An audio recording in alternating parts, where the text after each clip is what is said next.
আজকের ভিডিওতে আমরা শিখব কিভাবে প্রিমিয়ার প্রোতে ভিডিওর মধ্যে লোগো অ্যাড করতে হয়।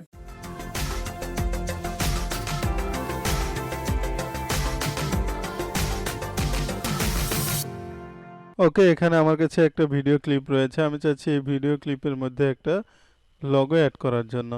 এখানে আগে থেকে একটা লোগো অ্যাড করা আছে, আমি এটা এখানে ড্রাগ এন্ড ড্রপ করে নিচ্ছি। তো দেখুন এটা হচ্ছে এই অবস্থা লোগোটার। তো আমরা চাচ্ছি এই লোগোটাকে একটু রিসাইজ করে নিতে সবার আগে। তার আগে আমরা ভিডিওটা যতটুকু বড়, লোগোটাকে ঠিক ততটুকু পর্যন্ত রেখে দিচ্ছি। এভাবে বড় করলে পুরো ভিডিও জুড়েই লোগোটা থাকবে। এরপর আমরা রিসাইজ করব। এর জন্য আমরা এখানে ডাবল ক্লিক করতে পারি। ডাবল ক্লিক করলে এখানে এভাবে ড্রাগ এন্ড ড্রপ করে ছোট করতে পারবো। অথবা আমরা চাইলে এখানে অপশন আছে স্কেল, স্কেলে থেকে আমরা এভাবে ছোট বড় করে নিতে পারবো।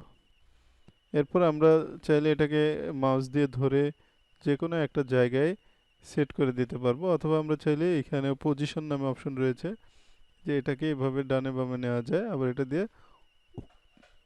এটা দিয়ে উপরে নিচে নেওয়া যায়। তো আমরা চাইলে কিন্তু খুব সহজেই এভাবে যে কোনো ভিডিওতে লোগো অ্যাড করতে পারি। ধন্যবাদ।